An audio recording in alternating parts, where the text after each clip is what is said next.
Hello दोस्तों, my self Virendra Gurjar. और अगर आपने हमारे YouTube channel Indian Ayurvedic doctor को सब्सक्राइब नहीं किया है तो उसको सब्सक्राइब करें ताकि आपको लेटेस्ट अपडेट्स मिलती रहें। पिछले वीडियो में अपन ने 17 चैप्टर के पार्ट फर्स्ट के बारे में पिछले वीडियो में 17 चैप्टर का पार्ट फर्स्ट पढ़ाया था कि उसका आधा जो है चैप्टर 17 का पढ़ा दिया गया था। अब जो उसके बाद जो है ये 17 चैप्टर का पार्ट सेकेंड है, तो इसमें जो आधा चैप्टर बच गया 17 का वो पढ़ा रहा हूँ। तो अब इसमें देखते हैं 18 प्रकार के 6।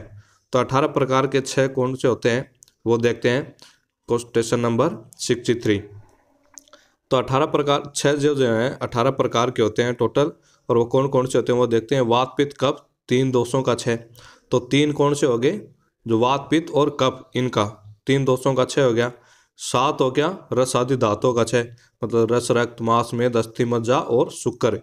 तो ये 7 धातुएं होते हैं, इन 7 धातुओं का 6 हो गया, तो टोटल हो गए 10। फिर रसादि 7 धातुओं के 7 मलों का 6। तो रसादि धातु है ना, उनके 7 धातुओं के क्या होते हैं 7 मल होते हैं, तो उन 7 धातुओं के 7 मलों का 6 हो गया। फिर एक हो गया ओज का 6। तो इस प्रकार से ये कितने हो गए 18 प्रकार के 6 हो गए। तो 18 प्रकार के 6 कौन कौन से होते हैं ये याद रखने हैं कि वात पित्त कफ का हो गया, 7 धातुओं का हो गया, सातों धातुओं के मलों का हो गया 7, एक ओज का 6 हो गया। तो इस प्रकार से ये हो गए 18 प्रकार के 6। अब जो है यहाँ पे नीचे देखते हैं कोटेशन नंबर 64। तो यहाँ पे जो है रस 6 के लक्षण दे रखे हैं कि रस के 6 होने पे कौन कौन से लक्षण दिखेंगे। तो इसमें कोटेशन को आपने को याद करने, इनके बहुत इंपॉर्टेंट होते हैं, ठीक है। 2 नंबर क्वेश्चन में पूछ लिए जाते हैं, और रस आदि धातुओं मतलब सारे धातुओं का जो 6 एक साथ पूछ लिया तो 5 नंबर या फिर 10 नंबर क्वेश्चन में भी पूछ लिए जाते हैं। तो ये अपने को याद करने बहुत ही इंपॉर्टेंट है। तो अब रस का 6 देखते हैं। घटते सहदे शब्दम न उच्चई द्रवती सुल्यते हरदम त्याम्यति सवल्प चेष्टस्य अपि रस 6। तो ये कह रहा है कि रस के क्षीण होने पर है ना, थोड़ी सी चेष्टा करने पर मनुष्य का ऐसा अनुभव होता है कि हमारे हृदय को कोई हिला रहा हो, ठीक है। जैसे कि हमारे हृदय को कोई हिला रहा हो, इस प्रकार का क्या होता है अनुभव होता है। न उच्चई द्रवती, तो ऊंचे शब्दों को क्या सहन नहीं कर सकता, ठीक है। सुल्यते, और उसको क्या होता है सूल होता है, मतलब उच्चे शब्दों को सहन नहीं करता, और ऊंचे शब्द होते हैं तो उसको सूल मतलब वेदना होती। हरदम त्याम्यति, ठीक है, हृदय में क्या होती है घबराहट, मतलब पाल्पिटेशन होने लग जाता है उसके। तो और सवल्प चेष्टस्य मतलब थोड़ी सी चेष्टा करने पर ही, तो उसको थोड़ी सी चेष्टा करने पर ही जैसे कोई हृदय को हिला रहा हो या ऐसा महसूस होता है, वह ऊंचे शब्दों को सहन नहीं कर सकता है और हृदय में घबराहट होती है। तो ये जो है रस 6 के लक्षण है, ये अपने को याद करने। 2 नंबर में पूछ ले जाते हैं, और सारी धातुओं के एक साथ पूछ ले तो 5 या 10 नंबर में पूछ लेते हैं। अब अगले कोटेशन में देखते हैं रक्त 6 के लक्षण।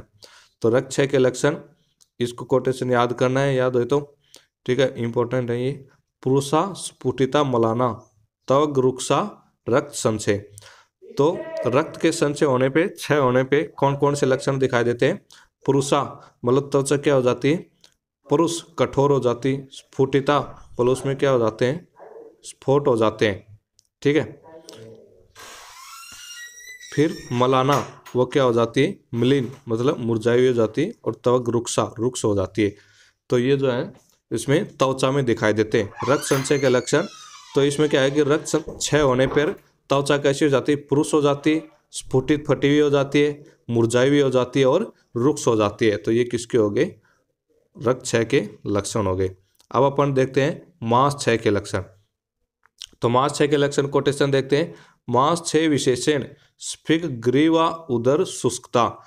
तो मास 6 होने पर विशेष रूप से क्या होता है स्फिग हो गया नितम, ठीक है, हिप्स हो गए, ग्रीवा मतलब गर्दन, उदर हो गया, शुष्कता इनमें क्या हो जाती है शुष्कता आ जाती है। तो ये याद रखना है कि मांस के 6 होने से विशेष रूप से स्फिग ग्रीवा और उदर में क्या आ जाती है शुष्कता आ जाती है। अब अगला कोटेशन देखते हैं मेद 6 के लक्षण। तो मेद 6 के लक्षण कोटेशन देखना 66 नंबर। संधिनाम स्फुटनम ग्लानिर अक्षणो आयास एव च लक्षणम मेदसी क्षीणे तनुत्वम च उदरस्य च, ठीक है। तो मेद के 6 होने से क्या होता है संधिनाम स्फुटनम, तो संधियों में क्या होगा स्फुटन होएगा, ठीक है। फिर ग्लानिर अक्षणो आयास, तो नेत्रों में क्या होगी, अक्ष, अक्ष क्या होते हैं, अक्ष में ग्लानि होएगी, ठीक है। आयास एवं चय, और शरीर में क्या होएगी, थकावट होएगी। लक्षणम मेधि क्षीणे, ये लक्षण जो है मेद के क्षीण होने पर होते हैं। एक और दे रखा है तनुत्वम च उदरस्य च, और उदर क्या हो जाता है, पतला हो जाता है। तो मेद क्षय के लक्षण कौन से हो गए, संधिना स्फुटनम, ठीक है, नेत्रों का ग्लानि होना, शरीर में थकावट होना और उदर का पतला होना।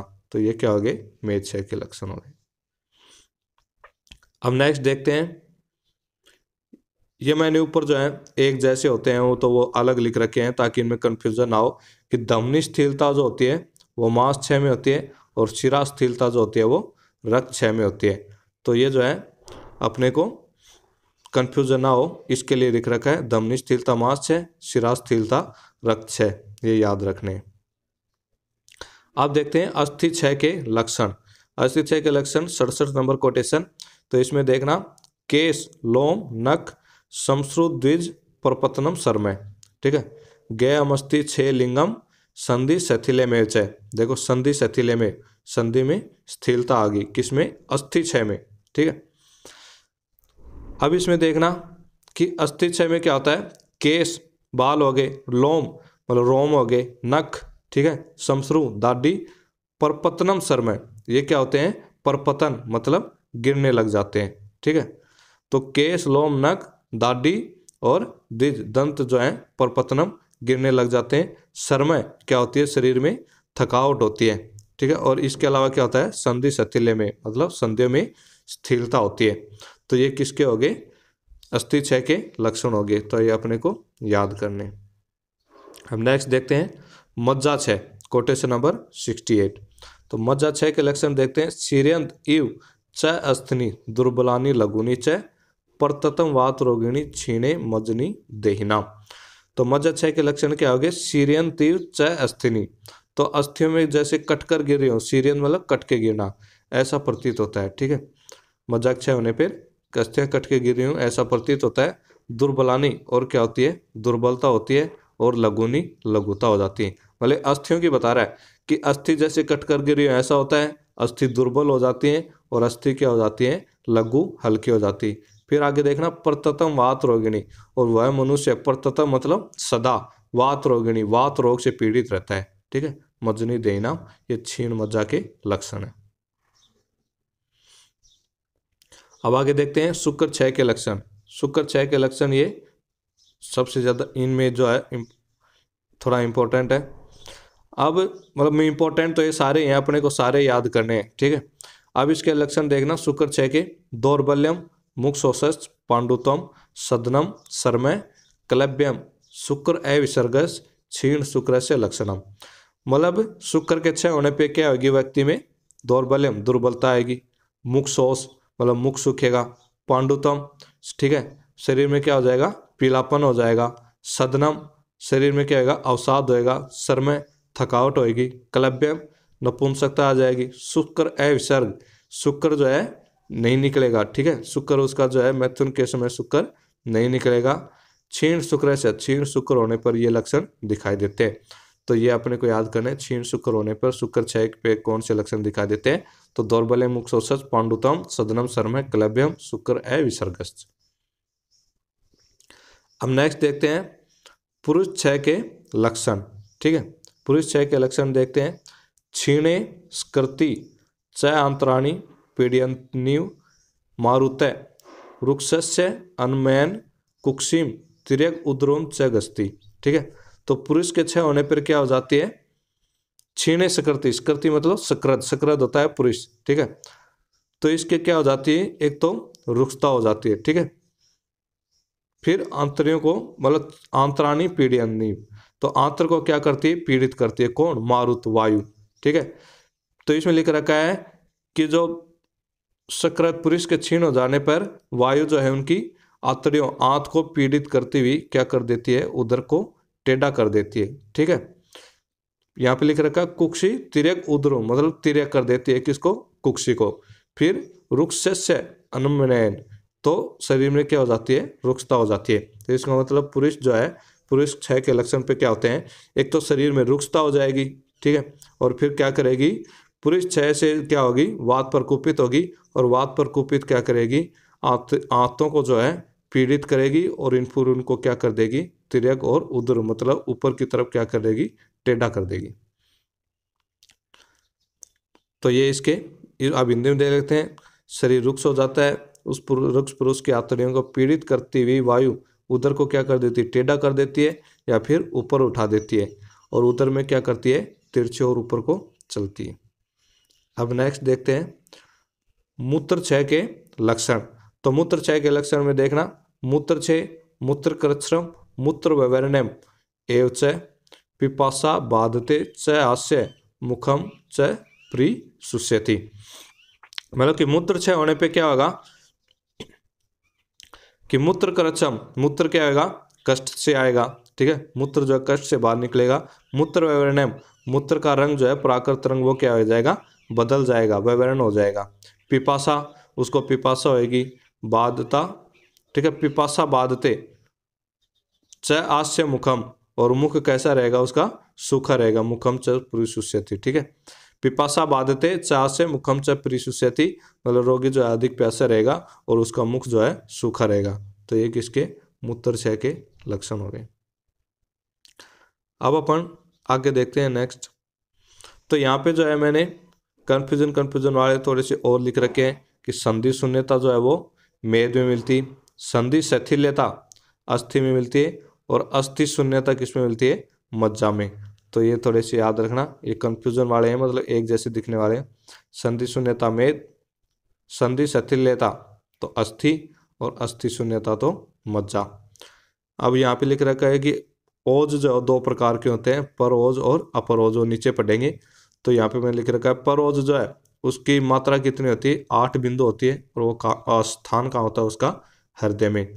और अपर ओज होता है उसकी मात्रा होती है आधा अंजलि, और वो सारे शरीर में रहता है, ये इसका स्थान हो गया।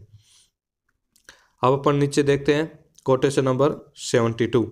अब इसमें देखना, नाक, कान, नेत्र, मुख, लोमकूप यानी कि पंचेंद्रिय अधिष्ठान के मल, ठीक है, मलों की क्षीणता के लक्षण।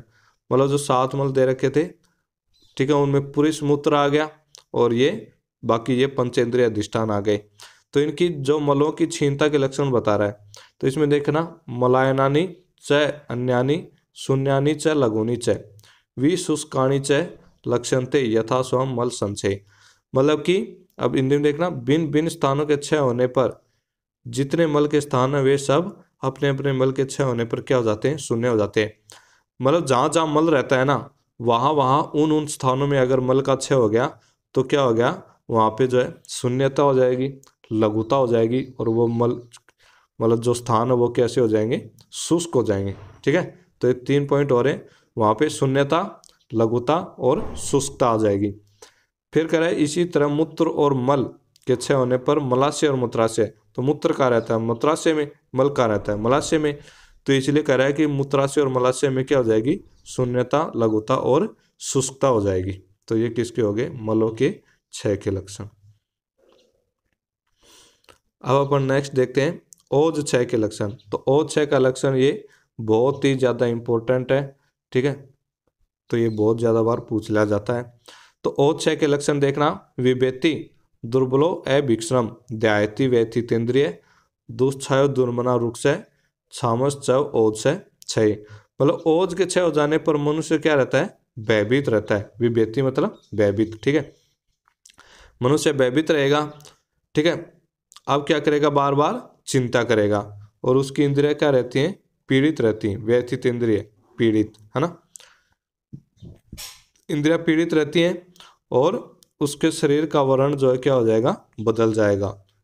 तो ये किसके हो गए, ओज के लक्षण हो गए। अपने को ये कोटेशन भी बहुत इंपॉर्टेंट है, याद करना है, और इसके हिंदी में भी याद करना है कि मनुष्य जो है विभेति भयभीत रहता है, बार बार चिंता करता है, इंद्रियां पीड़ित रहती हैं, और शरीर का वर्ण जो है वो बदल जाता है।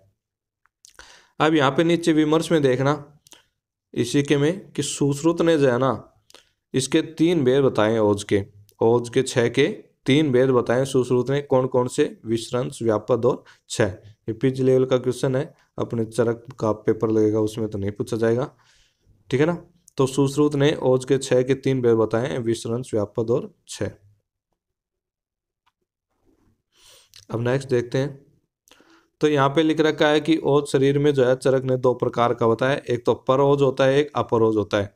पर ओज होता है वो ऊपर लिख दिया था कि 8 बिंदु होता है और उसका स्थान होता है हृदय, और अपर ओज होता है वो आधा अंजलि उसकी मात्रा होती है और वो स्थान क्या हो गया, सारा शरीर, सर शरीर। अब नेक्स्ट देखते हैं। यहाँ पे जो है नीचे आएगा कोटेशन में, वहां पे चरक ने जो है शुक्र का क्या वर्ण बताया वो दे रखा है, लेकिन सुश्रुत ने है ना, ये पीजी के लिए सुश्रुत ने ओज का रंग क्या बताया, ओज का वर्ण क्या बताया, तो कौन सा बताया है, शुक्ल वर्ण, ठीक है, शुल्क वर्ण। तो ये सुश्रुत के अनुसार है। अब नीचे अपन देखेंगे चरक के अनुसार। तो यहाँ पे दे रखा है ओज का लक्षण। तो ओज का लक्षण क्या है, इसमें कोटेशन में देखना 74 नंबर कोटेशन में इंपॉर्टेंट क्या है, रक्तम ईसत सैपीतकम, ठीक है, रक्तम ईसत सैपीतकम मतलब क्या होता है, कुछ लाल और कुछ पीला।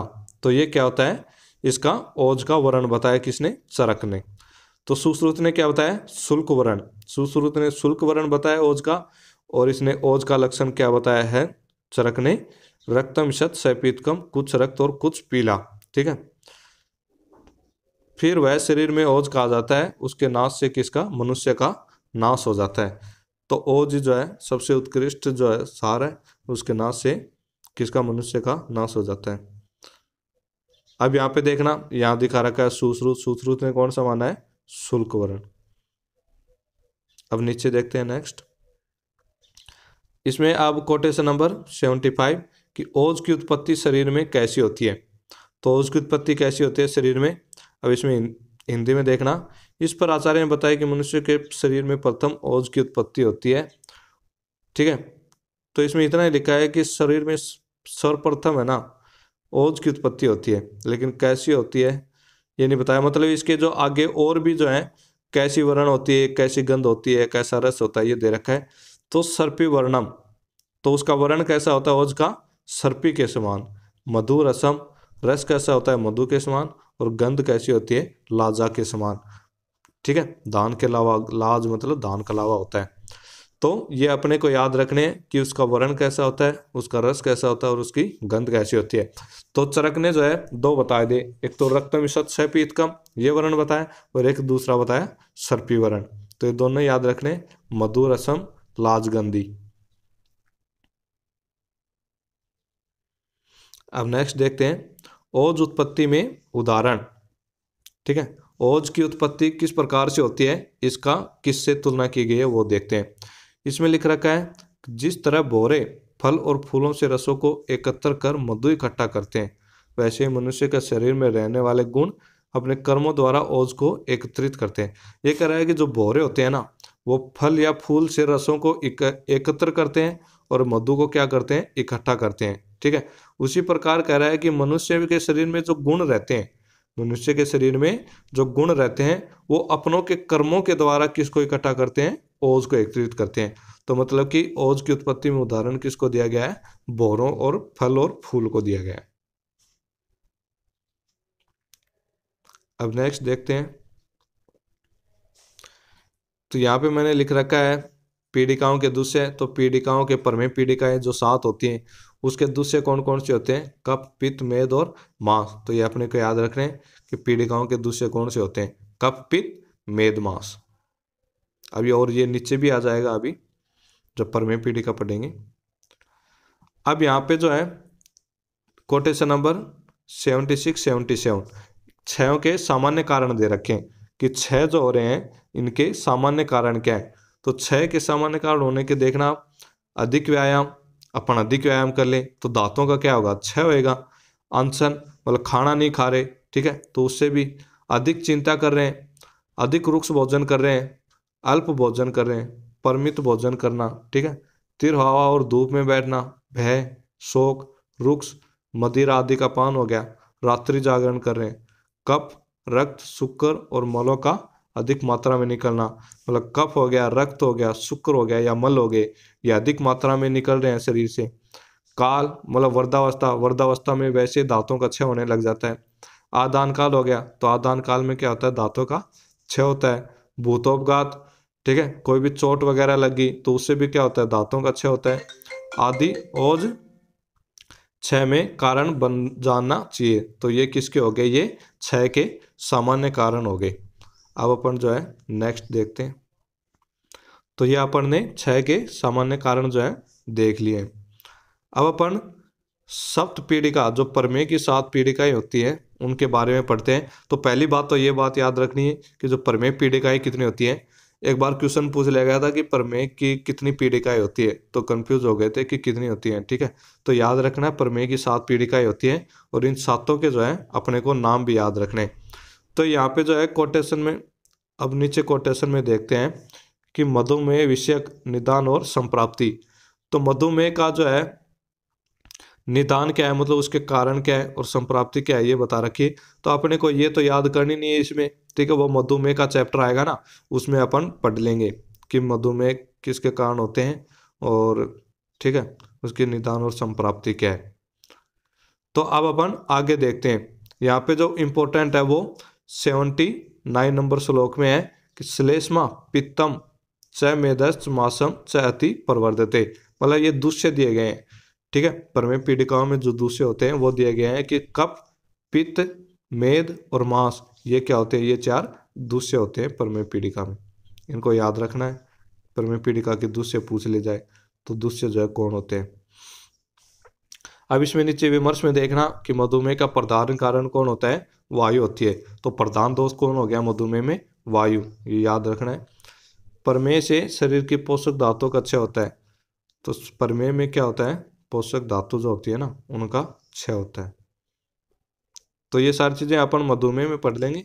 ये बस ऐसे यहाँ पे थोड़ा कि यहाँ भी याद रह जाए, आगे पढ़ेंगे तब याद आ जाए कि मधुमेह का प्रधान दोष वायु होती है, ठीक है। और मधुमेह होता है उसमें क्या होता है,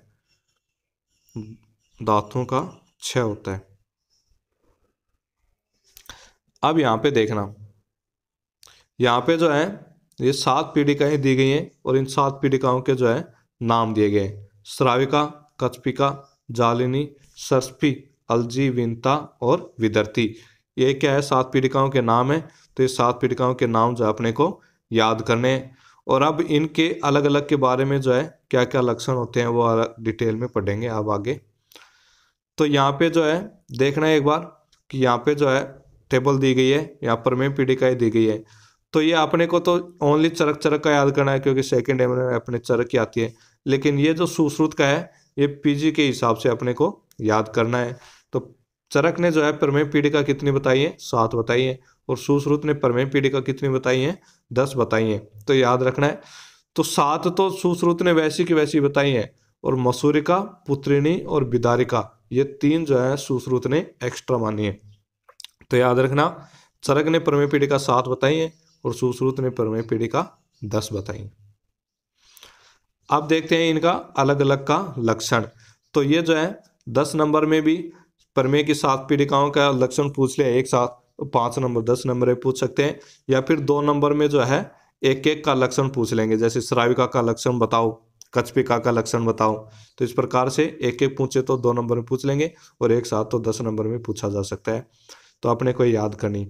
अब देखते हैं श्राविका का लक्षण, कोटेशन नंबर 84। तो श्राविका के लक्षण में जो कोटेशन में इंपॉर्टेंट है वो निशान लगा देंगे कि अंत उन्नता मध्य निम्ना, कि अंत मतलब किनारा। तो किनारा कैसा होता है, उन्नत मतलब उठा हुआ, ठीक है।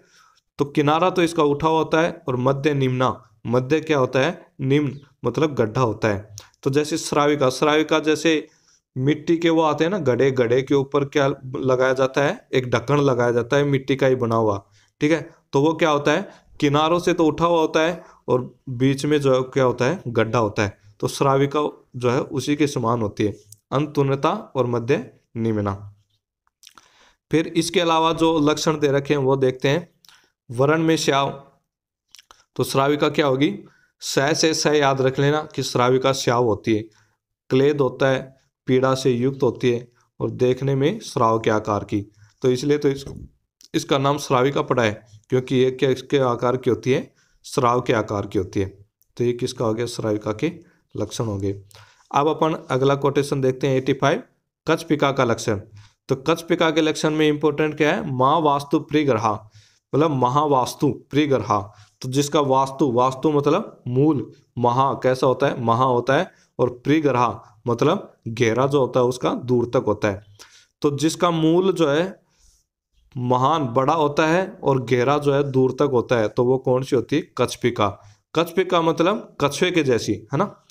तो इसमें आप शुरू से लक्षण देखते हैं कि गहराई में इसमें वेदना होती है, ठीक है, तोद सोई तुरने जैसी वेदना होती है, और इसका मूल क्या होता है, बड़ा होता है और गहरा दूर तक होता है।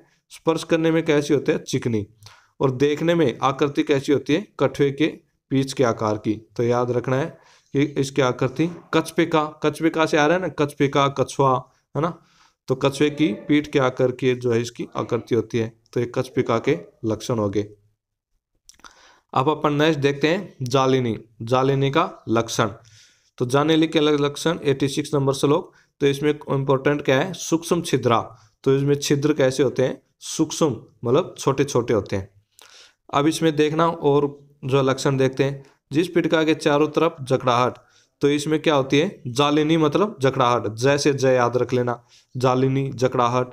तो चारों तरफ क्या होती है, जकड़ाहट होती है, और शिराओं का जाल क्या होता है, फैला होता है, ठीक है। जैसे जकड़ाहट हो गया, जालिनी मतलब जाल फैला होना, है ना। तो इस प्रकार से याद रख लेना। तो चारों तरफ जकड़ाहट होती है, शिराओं का जाल फैला होता है, जिससे क्या होता है, चिकना स्राव, स्राव निकलता है इससे। वर्ण का आश्चर्य क्या होता है, गहराई तक होता है। फिर वेदना होती है, तोद होती है। अब पीड़िकाएं हैं, इनमें वेदना और तोद मतलब सूल तो मिलेगा ही, स्राव भी मिलेगा इनमें। और इसमें क्या होता है, सूक्ष्म छिद्र मतलब छोटे छोटे अनेक छिद्र दिखाई पड़ते हैं, ठीक है। तो ये अपने को याद रखने हैं इसके लक्षण क्या, कि जालिनी चारों तरफ जकड़ाहट होती है, शिराओं का जाल होता है, ठीक है, चिकना स्राव निकलता है, वेदना होती है, तोद होता है, ठीक है, और अनेक छोटे छोटे छिद्र दिखाई पड़ते हैं। तो ये जालिनी होगी। अब देखते हैं अपन अगली पीढ़ी का सरस्पी, सरस्पी 87 नंबर श्लोक। तो इसमें देखना कोटेशन में न अति महती, ठीक है। तो ये क्या होती है, इसका इंपॉर्टेंट है कि न अति महती मतलब महती मतलब बड़ा, न अति मतलब ये जो है बहुत बड़ी नहीं होती, ठीक है। सरस्पी मतलब, सरस्पी नाम से देख रहा होगा, सरस्पी मतलब सरसों, मतलब सरसों के जैसे आकार की होगी, है ना। तो जो पीड़िका बहुत बड़ी न हो, बहुत छोटी भी ना हो। तो न अति महती, तो न तो बड़ी होती है और न ही छोटी होती है, और ये क्या करती है, शीघ्र पकने वाली होती है, और इसमें वेदना होती है। एक बड़ी पीड़िका और इसके चारों तरफ सरसों के समान कांति वाली और स्वरूप वाली जो है पीली पीली पीड़िकाएं व्याप्त हों। भले इसमें क्या होती है, एक बड़ी पीड़िका होती है और उसके चारों तरफ क्या होती है, सरसों के जैसे कांति वाली मतलब सरसों की तरह दिखने वाली क्या होती है, बहुत सारी पीड़िकाएं होती हैं। तो ये क्या हो गया, सरस्पी का लक्षण हो गया। तो ये जो है अपने को याद करने हैं। तो ये सरस्पी के लक्षण। तो अब अपन देखते हैं आगे अलजी का लक्षण। तो अलजी के लक्षण में देखना, इसमें हिंदी में देखना 88 नंबर श्लोक में, जो पीड़िका उत्पन्न होने के स्थान में दा उत्पन्न करती है, मतलब जो पीड़िका जहाँ पे उत्पन्न हो रही है ना, जैसे त्वचा में उत्पन्न हो रही है, तो वहीं पे क्या करती है, दा करती है। तो ये इसका इंपॉर्टेंट है। तो अलजी का ध्यान रखना कि जहाँ पे उत्पन्न होती है उसी स्थान में क्या करती है, दा उत्पन्न करती है।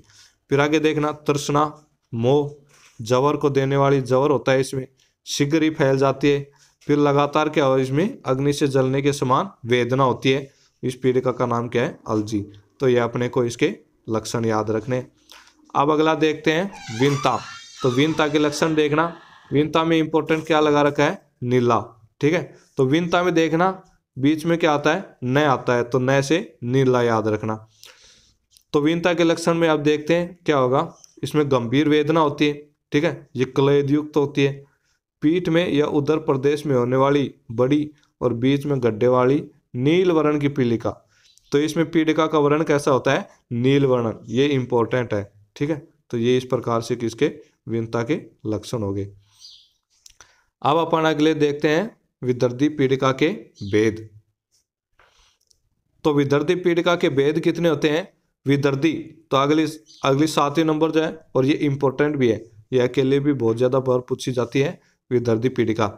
तो इसके भेद जो है, विदर्दी पीड़िका 2 प्रकार की होती है, एक तो बाह्य विदर्दी होती है और दूसरी होती है आभ्यंतर, ठीक है। तो विदर्दी के कितने भेद होते हैं, 2, बाह्य और आभ्यंतर। तो अब इसमें देखना बाह्य विधर्ती जो है कहाँ कहाँ उत्पन्न होती, त्वचा, स्नायु और मांस। तो बाह्य विधर्ती के स्थान क्या हो गए, ये अपने को याद करने, बाह्य विधर्ती के स्थान हो गए त्वचा, स्नायु और मांस, ठीक है। और अभ्यंतर विधर्ती किन किन में होती है वो अपन अभ्यंतर विधर्ती को डिटेल में बताएगा, वहां पर पढ़ेंगे। तो अपन नेक्स्ट देखते हैं, अब अपन आगे बढ़ते हैं। तो विधर्ती जो है दो प्रकार की बताई थी, बाह्य और अभ्यंतर। तो अब जो है अंतर विधर्ती के कारण, संप्राप्ति और उसके स्थान क्या क्या है वो देख रहे हैं। तो यहाँ पे देखना,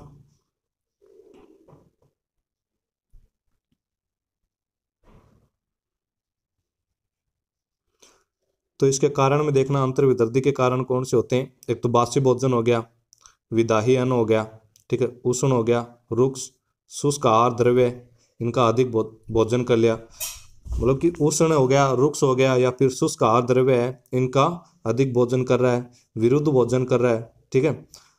या विरुद्ध मतलब एक तो शीत वीर्य वाले, उष्ण वीर्य वाले, ठीक है, दोनों को एक साथ जो है भोजन कर रहा है तो विरुद्ध भोजन। फिर अजीर्ण भोजन कर रहा है, या फिर संक्लिष्ट भोजन मतलब कि दुष्ट भोजन कर रहा है, विषम भोजन कर रहा है, प्रकृति के विपरीत भोजन, दूषित मदिरा का अधिक सेवन कर रहा है, या फिर मलमूत्र के वेगों को रोक रहा है, अधिक परिश्रम कर रहा है, मतलब जितना उसका श्रम करने की शक्ति है उससे ज़्यादा वो परिश्रम कर रहा है। अनुचित आसन से व्यायाम, ठीक है, व्यायाम तो कर रहा है लेकिन जो है वो व्यायाम की जो उसकी उचित विधियाँ हैं वो न करके, मतलब विपरीत विधियों के द्वारा वो व्यायाम कर रहा है। अनुचित आसन से शयन कर रहा है, अधिक बार ढोना, अधिक रास्ता चलना, अधिक मैथुन करना। तो इन सब कारणों से क्या है कि वात आदि दोष जो है वो कुपित हो जाते हैं और शरीर के जिन जिन भीतरी अवयवों में प्रविष्ट करते हैं उन अवयवों में जो है कठिन और गंभीर गांठ उत्पन्न कर देते हैं। तो इनसे वात आदि दोष कुपित हुए और फिर ये जिन जिन अवयवों में, मतलब जिन जिन जो है ऑर्गन्स में प्रविष्ट करते हैं वहाँ पे क्या करते हैं कि कठिन और गंभीर गांठ जो उत्पन्न कर देते हैं। फिर ये गांठें कह रहे हैं कि ये गांठें कहाँ कहाँ बता रहा है, इनके स्थान बता रहा है। अब स्थान देखना ये अंतर विधर्ती के, ये स्थान जो है अपने को याद रखने हैं, इनके लक्षण भी बताएगा। अब ये इसमें जो है हृदय हो गया, क्लोम हो गया, यकृत, प्लीहा, कुक्षी, वरक, नाभि, वंक्षण और बस्ती प्रदेश। तो ये हैं अंतर विधर्ती के स्थान है। तो ये अंतर विधर्ती के स्थान जो है अपने को याद रखने हैं कि हृदय, क्लोम, यकृत, प्लीहा, कुक्षी वर्ग, नाभि, वंक्षण और बस्ती प्रदेश। तो इनमें क्या होती है, तिर्वेदना होती है। तो ये अंतर विधर्ती के कारण हो गया, संप्राप्ति होगी और ये इनके स्थान हो गए। तो स्थान जो है ये अपने को इम्पोर्टेंट है, ये अपने को सारे ऐसे के ऐसे स्थान जो है याद रखने हैं। अब जो है नेक्स्ट क्वेश्चन में देखना, विधर्ती की जो है निरुक्ति दे रखी है। तो विधर्ती की निरुक्ति भी याद रखनी है कि दुष्ट रक्त की अधिकता होने से वह शीघ्र ही विदायुक्त होती है, और शीघ्र ही विदायुक्त होने से उसे क्या कहा जाता है, विधर्ती कहा जाता है। तो ये किसके कारण हो रहा है, दुष्ट रक्त की अधिकता होने से हो रहा है। तो दुष्ट रक्त क्या करेगा, विदायुक्त, ठीक है, शीघ्र ही विदायुक्त कर देता है। तो उसके कारण इसका नाम ही इसलिए पड़ा है क्योंकि शीघ्र ही क्या होती है, विदायुक्त होती है, तो इसलिए इसका नाम क्या रख दिया, विधर्ती रख दिया। तो ये विधर्ती की निरुक्ति होगी, याद रखना। अब आगे देखते हैं।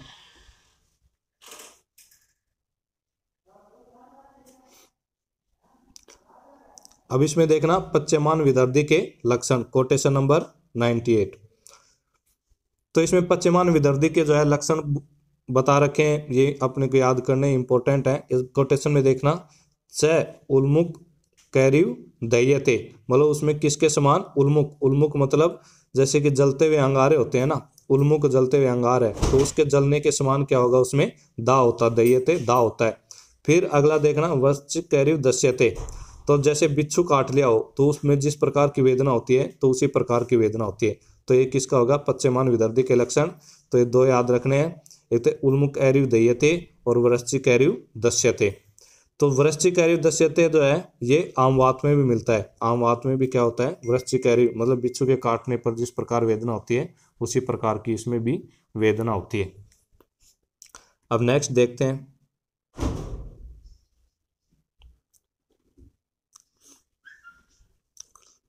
तो यहाँ पे जो है अंतर्विधर्तियों का क्या दे रखा है, सापेक्ष निदान मतलब डिफरेंशियल डायग्नोसिस दे रखा है कि कौन कौन से स्थान में जो है अपन अंतर्विधर्ती मानेंगे, तो उसमें कौन कौन से स्थान में कौन कौन से लक्षण दिखते हैं। तो एक कोटेशन में देखना, ये यहाँ पे जो है इनके याद रखने, हर्द गट्टंतम, हर्द गट्ट तमक परमो कांस और श्वास। तो ये किस में होते हैं? हृदय में। मतलब कि अगर हृदय में क्या होती है, उत्पन्न हो रही है ये अंतर्विदर्दी, तो उसमें क्या होगा? धड़कन, ठीक है, धड़कन बढ़ जाएगी। तमक श्वास होगा, मोह मतलब मूर्छा आएगी, और कांस श्वास। तो ये हृदय में उत्पन्न होने वाले अंतर्विदर्दी के लक्षण है।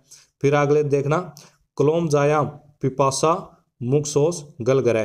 तो अगर क्लोम में जो है विदर्दी उत्पन्न हो रही है तो उससे क्या होगा?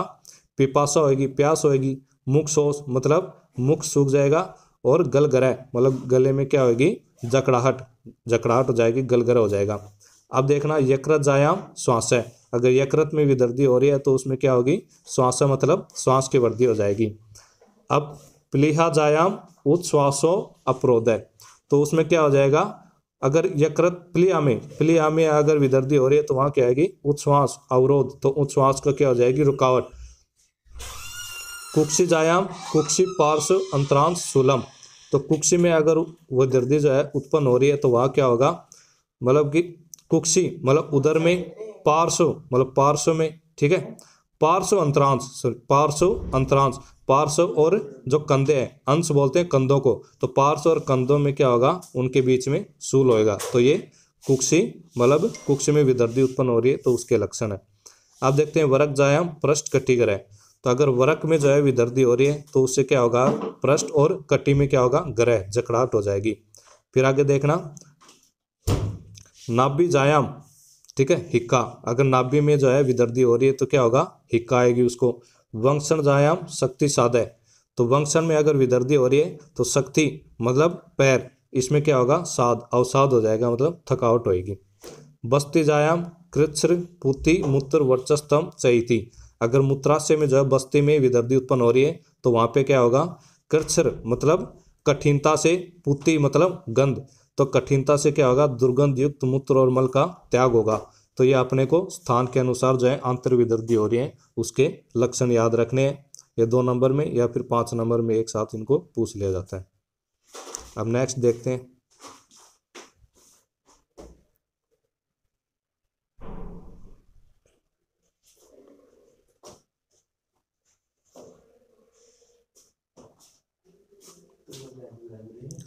तो यहाँ पे जो है पीड़िका की साध्यता असाध्यता दे रखी, मतलब कि जो 7 पीड़िकाएं होती है प्रमेय की, उनमें कौन सी साध्य होती हैं, कौन सी असाध्य होती हैं, वे बता रखा है कोटेशन नंबर 105।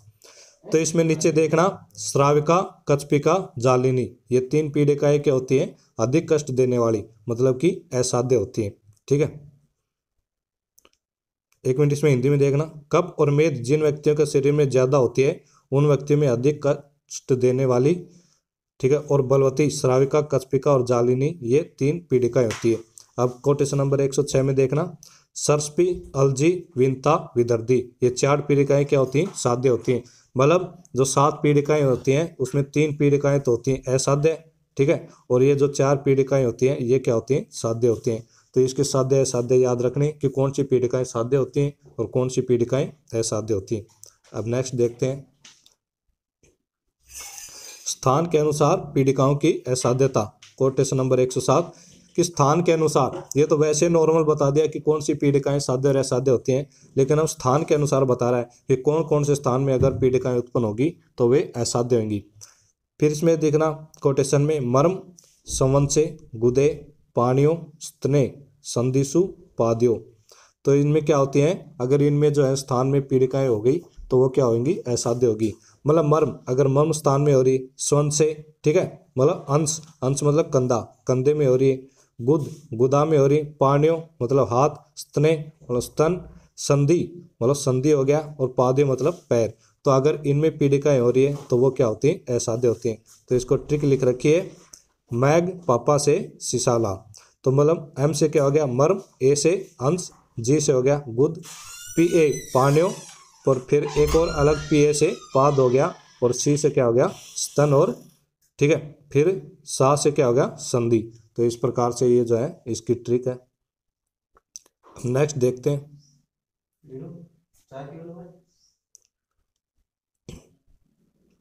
अब देखना पीड़िकाओं के उपद्रव, ये इंपॉर्टेंट है, 2 नंबर में पूछ लिया जाता है, तो ये अपने को याद रखना है, कोटेशन याद रखना है इसको।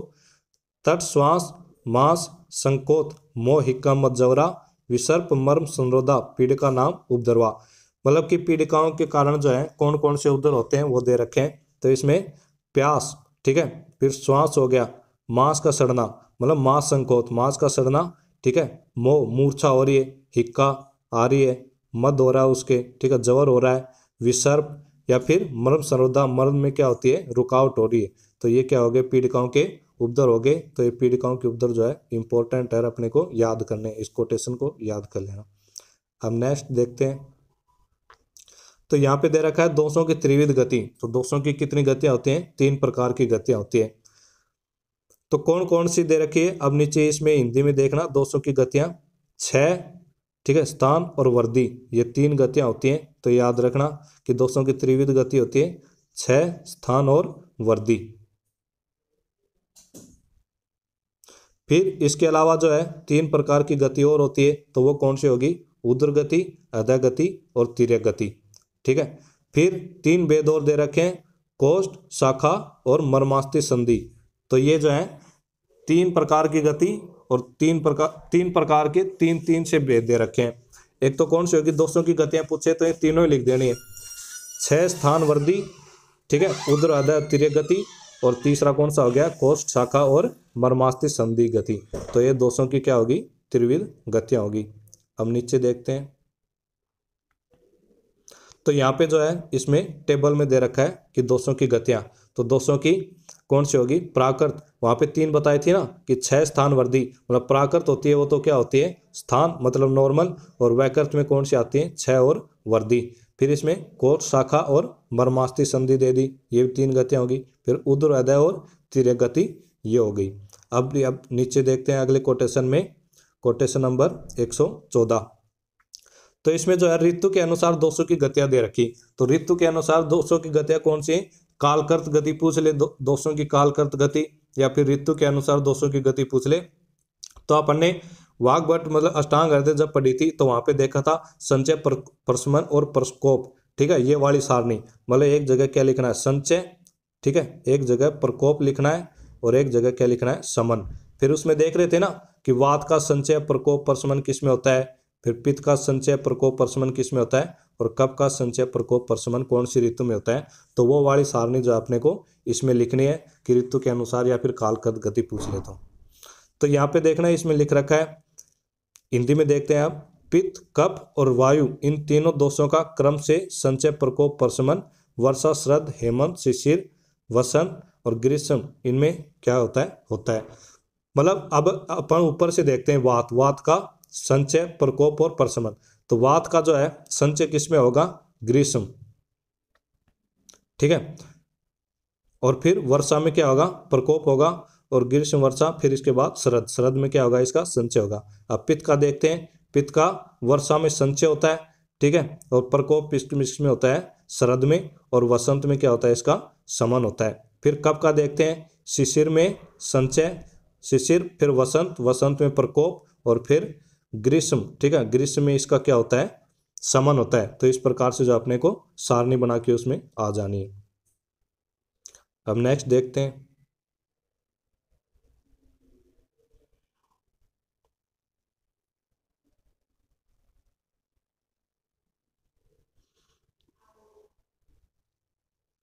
अब जो है कोटेशन नंबर देखना 115, इसमें देखते हैं दोषों की अन्य 2 गतियां। तो दोषों की 2 अन्य गतियां मतलब प्राकृत और वैकृत, ये बता रखा है। तो प्राकृत में मतलब स्थान पे रहे, नॉर्मल रहे, और वैकृत में क्या होगी? 6 और वर्दी। तो इसमें देखना ऊपर बताए हुए संचय, प्रकोप, प्रशमन को कालकृत गति कहते हैं। तो ऋतु के अनुसार गति या फिर कालकृत गति पहले ही बता दिया है, ठीक है। तो ऋतुओं के अनुसार जो गति है उसको क्या कहते हैं? कालकृत गति भी बोलते हैं, बस यही बता रखा है। और दूसरे दोषों की गति प्राकृत वैकृत 2 प्रकार की होती है। तो ये अपन ने टेबल में देख लिया था। अब अपन नेक्स्ट चलते हैं। अब इसमें देखना कोटेशन नंबर 117 में कफ की प्राकृतिक और वैकृतिक गतियों का वर्णन। मतलब कफ जो प्राकृत होता है तो उसको क्या बोलते हैं, और कफ वैकृत होता है तो उसको क्या बोलते हैं। तो प्राकृतिक कफ को क्या कहा जाता है? बल कहा जाता है। तो बल किसको कहा जाता है? प्राकृतिक कफ को। और विकृत कफ को क्या कहा जाता है? मल कहा जाता है। तो अपने को याद रखना है कि प्राकृतिक कफ को क्या बोलते हैं? बल, और विकृत कफ को क्या बोलते हैं? मल। फिर कह रहा है प्राकृतिक कप को शरीर में ओज और विकृत कप को जो है पाप कहा जाता है। तो प्राकृतिक कप को दो याद रखना, प्राकृतिक कप को बल कहा जाता है और क्या कहा जाता है, ओज कहा जाता है, और विकृत कप को क्या कहा जाता है, मल कहा जाता है और पाप कहा जाता है। तो ये अपने को जो है याद रखने। अगर पूछ लिया जाए 2 नंबर क्वेश्चन में कि प्राकृत कप को जो है किसके समान बताया गया है, या प्राकृत कप की जो है तुलना मतलब क्या बताया गया है कि ये क्या होता है, तो प्राकृतिक कप क्या होता है, बल और ओज, और विकृत कप क्या होता है, मल और पाप। अब नेक्स्ट देखते हैं।